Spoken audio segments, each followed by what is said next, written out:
My name is Mpanga Brian, and I am with Namkasa Juliet. Oh, Madam Juliet. Yes, please. Thank you for coming. Welcome. Today we are going to talk about sexual violence. What is sexual violence? Sexual violence, that is violence based on someone's sex. Okay. It can either be a female or a male. Yes. Okay. Oh, all right. Thank you very much. What are some of the examples of sexual violence? Examples of sexual violence, there are so many, and they come from different angles. We have issues to do with rape. Okay. Under rape, we have marital rape and non-marital rape. Marital rape, for example, the husband raping the wife because the wife has refused to give in to the sexual requests of the husband. Okay. We also have wives raping husbands. That one is not common, but it happens. We've had some cases. Okay. And then we have the non-marital rape, Okay. whereby people are just in a relationship, intimate relationship. This one is a boyfriend, this one is a girlfriend. And the boyfriend rapes the girlfriend because they feel like they are entitled to that.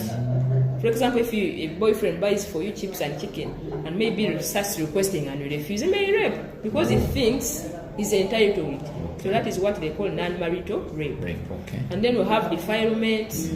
Defilement is about having sex with underage children and pupils.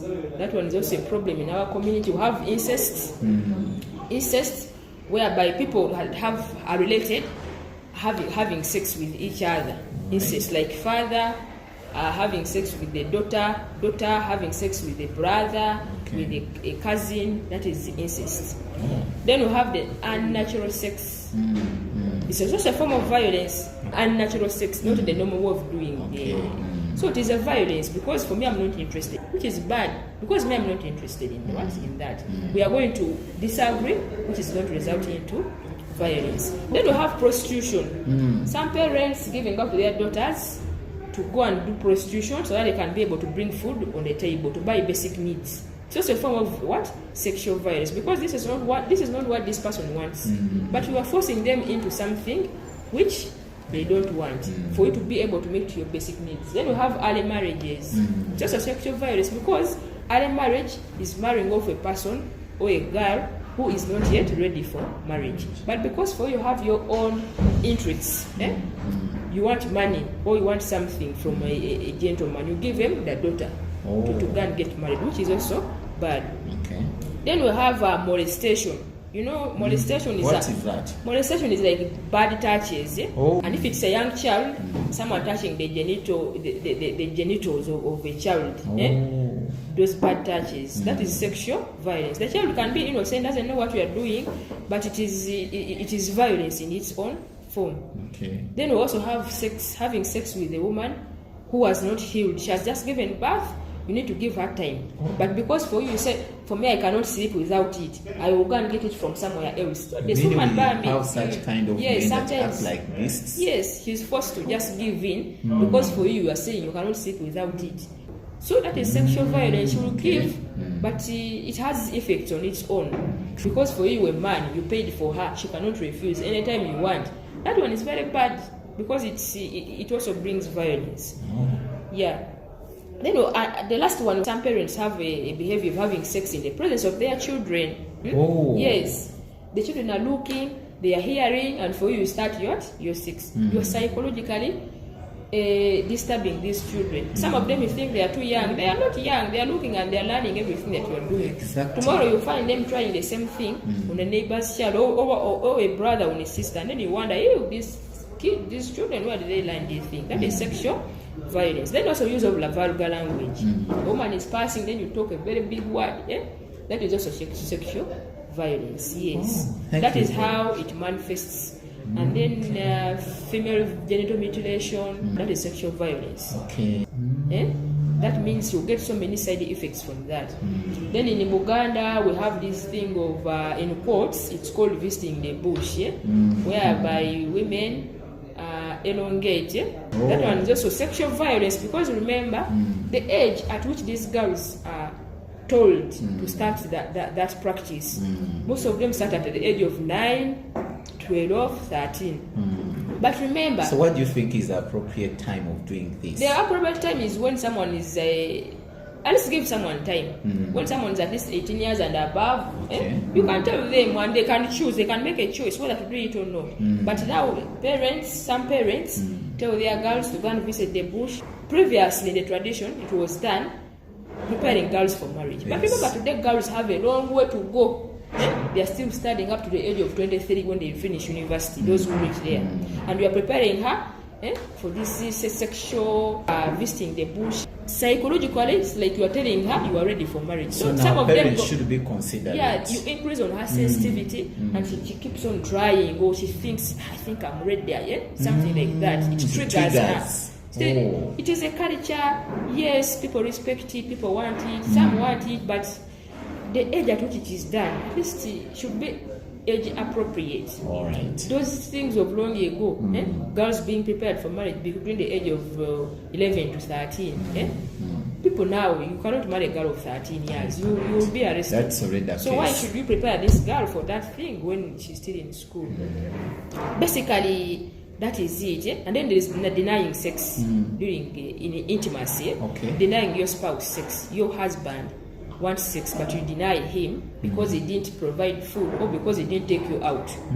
You use sex as a weapon. That is sexual violence. Remember, this is your husband. Okay, you need to agree. It's not by force, but you agree.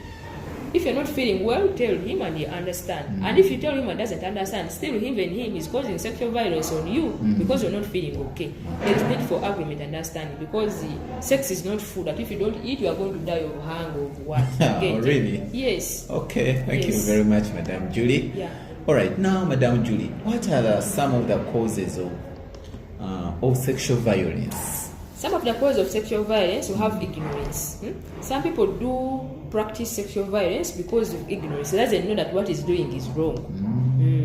Okay. Some of them because of ignorance. Others because of the innocence. For example, a child. You are molesting a child. Children has no idea what you are trying to do. So that one is also a problem. Then we have poverty. Poverty whereby because of poverty, some parents giving their daughters into early marriages in order to be able to get something. So some parents look at their girls as riches. So it brings in sexual. It is a cause of sexual violence. Poverty. They look at you like you are the source of income. They get a man for you, go and get married because this man is going to give us money. Is going to give us cows. Their younger daughters. Yes, which is a problem. Okay. And then some parents fail to counsel and supervise their children. Yes, you cannot supervise your children. You don't know where they are playing from. You don't know where they are. You don't even ask where they have been. So that is also a cause of sexual violence, because wherever they have gone, you don't know the characters of people whom your son or daughter is interacting with. Yes. True. Then pornography. Pornography is also a cause of violence. Okay. Yes. After watching your pornography, you come back home, you want to try out what you've seen. Is it common? It is very common. Oh. Yes. That is sexual violence. They may even be dangerous. They may even be dangerous for you. Okay. Yes.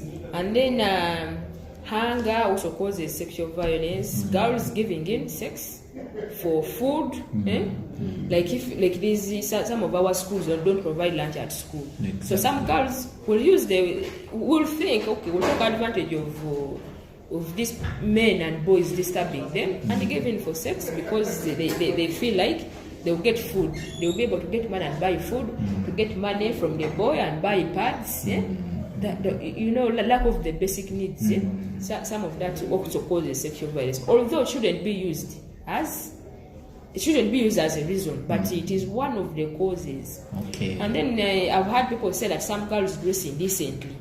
Someone By puts the on way, a very short skirt. They are too skimpy. Yes. And so people be like, yeah, you are inviting me to come and do some sexual violence on you. But sometimes it's not right. Someone dressing indecently, it can be a cause, but shouldn't be used as a reason for practicing sexual violence. All right. Yeah. Thank you very much, Madam Julie. Yeah. Madam Julie. Yes. What are the effects of sexual violence. What do you think results out of sexual violence? Effects of sexual violence, you have dropping out of school due to poor health. Okay. Maybe you've got a girl has gotten pregnant, she's sickly until when she gives birth, and when she gives birth, now catering for this baby, so that is dropping out of school, which increases on the school dropout rate. Then we have genital injuries. For example, you've raped someone, they are going to get some injuries. Then maybe you raped a very young child. We have so many injuries that can happen to the genitals, genital injuries. Okay. Like female genital mutilation is going to bring genital injuries, etc. Then we have psychological effects, like emotional effects. Someone thinking of killing themselves, like my father used me, my father raped me, and feel like they are worthless. And So some some of even them, may end up committing suicide. yes, they end up committing suicide, and some of them end up going into prostitution. They feel worthless, they are useless. Others They start give up. drugs. They start drugs. Yeah. And then we have some victims are neglected by the families, because some of them be like, it's your fault that your father raped you. It's your fault. So some victims are instead blamed for the acts. Adding insults. Yes. Then we have unwanted pregnancy.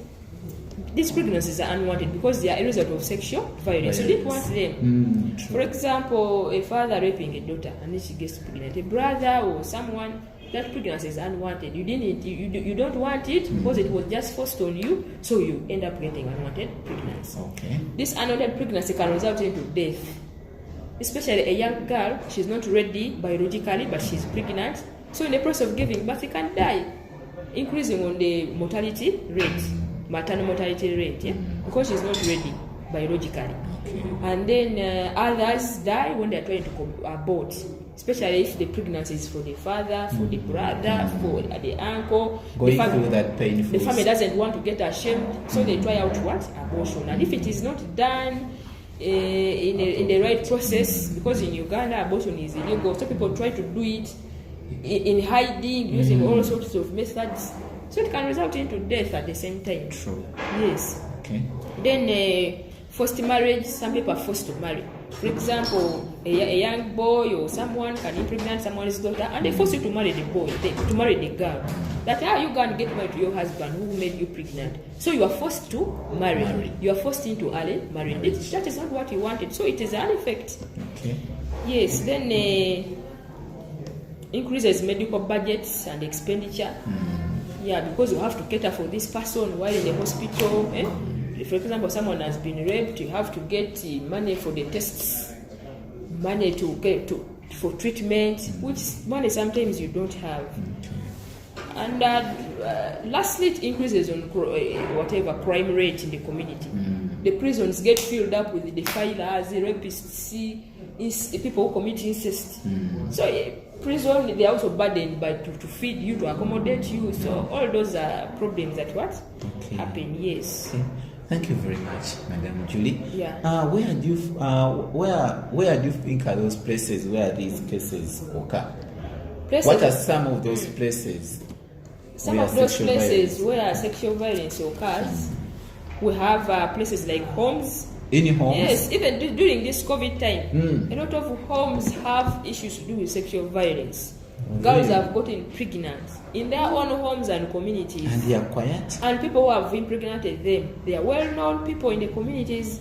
A person well-known, a father, an uncle, a friend, etc. In the homes, in the communities, in the offices, sexual violence also takes place there. In the office? Yes, the boss can tell you, if you want me to promote you, if you want a job, first let us go behind there, and then if I meet in hotel so and so, and then we finish our business. You're a mature person, you know what I'm talking about. I will not mention what I'm going to do, but you want a job, find me at this time at a certain hotel or lodge. We do our thing and the job is there. So even in the offices, it happens. Okay. Yeah. And then in the marketplaces, where people are so many congested, this one is touching, this one is buttocks, this one is using vulgar language, this one is so many things. Even in schools, you've seen schools, teachers, some teachers misuse their power and sexually violate the girls. Some teachers are very impregnated girls, misusing their power. Even in schools, it happens. Okay. etc. Oh, thank you very much, Madam Julie. Now, what do you think can be done to curb these problems? I think what should be done, for example, in schools, people should aim, or schools should aim at empowering the students, the pupils, about their rights. Exactly. Tell these children about sexual violence. Tell them the forms under which it occurs, but customize it according to the age appropriateness of the students and the pupils. And even at school, teachers should be, the policies should be there, guiding relationships between pupils and teachers. These teachers should also be taught about children's rights. They should also be taught about sexual violence and its impact. Because some of them practice it because they don't know the consequences, or they are ignorant. They think, these children are in my country, I can do whatever I want. You saw some time on the newspaper, a teacher impregnated almost 3 girls in the same school. One teacher like this. It's terrible. Yes. And if you interact with that teacher, maybe he's ignorant or he misuses his power and he doesn't know the dangers or the outcomes. Okay. So the relationship between teachers and pupils should be specified. Then uplifting spiritual and moral values. Yes, that thing really puts someone in shape. Moral decay. Yes, moral decay. So that people reduce on pornography, this molesting children. It can stop if you uplift those moral values and the spiritual values. Then community dialogue. You can invite your community, talk about its effects, what can be done, what avenues are there, where can you report. Don't keep quiet if you are seeing it somewhere. People will wake up and say, you mean people know what I've been doing? You get. Because some people do it because they think nobody knows about it. And these young children sometimes even fear to talk because they say, if you talk what we do, or if you talk what we did, I'll cut off your head. So some of them keep quiet. Not until maybe you start seeing the child walking badly or the child is pregnant. That is when they talk. So sometimes encourage these children, tell them about their rights. Because your father is the one taking care of you. So if he's misusing his power, tell them about their rights, tell them about sexual violence, so that they can easily notice this touch is bad, this touch is not good, this one touched me here. And even parents, stop being too serious. Some of them are too serious, you are so rude. Your children fear you, but at least if you are friends with your child and children, they can easily tell you, uncle so and so touched me here, uncle so and so told me to touch here. So you can easily sense that this uncle is dangerous. So be friends with your children, encourage them to talk, and always seek for counseling, seek out services, go to the police. They have a family protection unit. They have all the information that you need. Yes. Thank you very much. We thank you, our dear viewers. We have heard a lot from Madame Julie. Thank you, Madame Julie. This is indeed very, very important. And to us as the public, we should take all these recommendations as said by Madame Juliet. For example, in case such a case is very deadly, you can report to police. Our parents, please, no stop these children from talking to you. They may be having challenges deep down. Try to let them open up, and then you'll be in position to they'll be in position to to tell you their problems. You can report to police, teachers you have heard. Please take care.